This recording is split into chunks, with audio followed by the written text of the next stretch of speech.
This is the second hour of today's edition of Uncommon Awareness.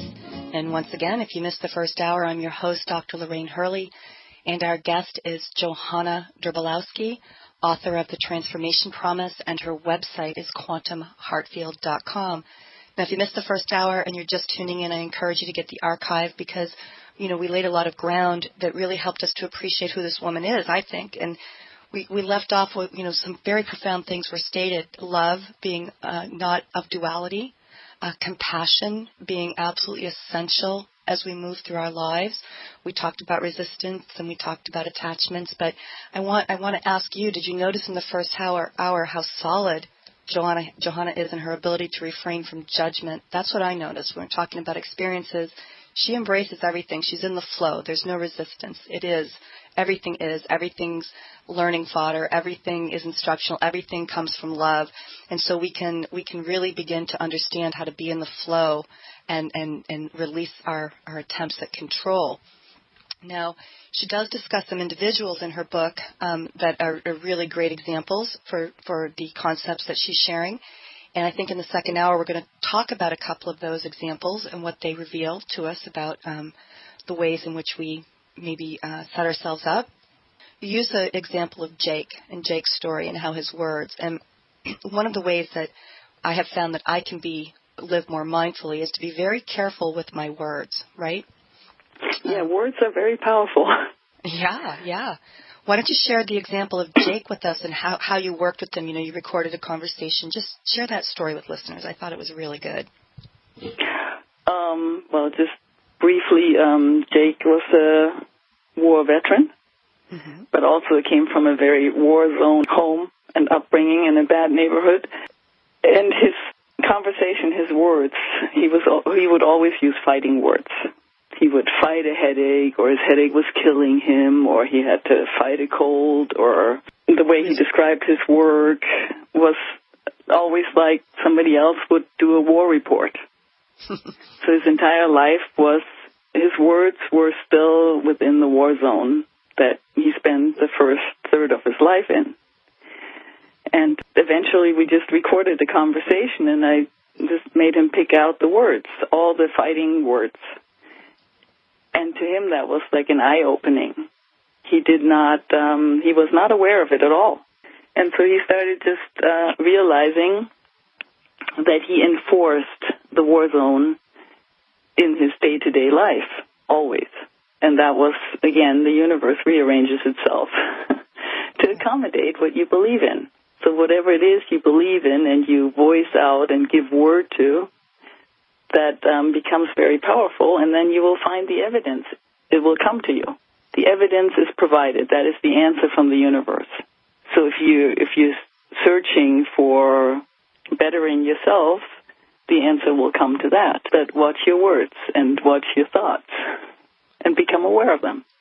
Right, and pay attention to your story. Well, we can write a new story. Right. But that's the thing when people ask, do you have regrets? Do you regret anything in your life? And I have to say, no, I don't really have any regrets, because given the same situations, I would do the same thing over again at that moment of that mind frame. If I was in the same situation now, I would have different choices, and I would hopefully act differently than I did when I was 16 or so. But it doesn't help to have regrets and to want to change the past, because, first of all, we can't. It's already gone. And there's where compassion comes in again. Forgive yourself and have compassion for who you were, because that made you who you are now. And who you are now is important, and what decision you make now. So when things come up from the past where you may have acted in a way that you disapprove of now, that was the choice then. So forgive. Right. Well, really, what your heart says is that everyone's doing the best they can with what they have in the moment, and that's where compassion comes in. Really, we and everyone around us is doing the best they can with what they have. So this is where, towards the end of the book, she writes a toolbox. But I just want to share one. I had to laugh when I read this, because you're talking about reading the keys to Yeshua, and I read Glenda Green's Love Without End, Jesus Speaks. No, but I want to tell you because, I'm someone who I do a lot of reading, and, of course, I'm really on the spiritual path, and I laugh because it was just a clear example of how little experiences in life can really show us where we're at. Well, it happens every day, It does. That's right. I mean, here's the thing. We don't ever arrive, at least not while we're in this body, listeners. We're here to learn. This really is a school. We're here to learn and grow and evolve. And so when we finally do arrive at where we intended to be in this lifetime, we will depart our bodies. And until then, we're still on the path. But she used an example that I said I laugh because, I've done the same thing where I'll be sitting meditating and feeling really good about myself and about life, and then a telemarketer or something will call and I'll slam them. And be like, wow, that was not very spiritual. and you just share your example because I just think it's funny. I think people get a kick out of it. Well, there was a question in Glenda Green's book, can you hold your space of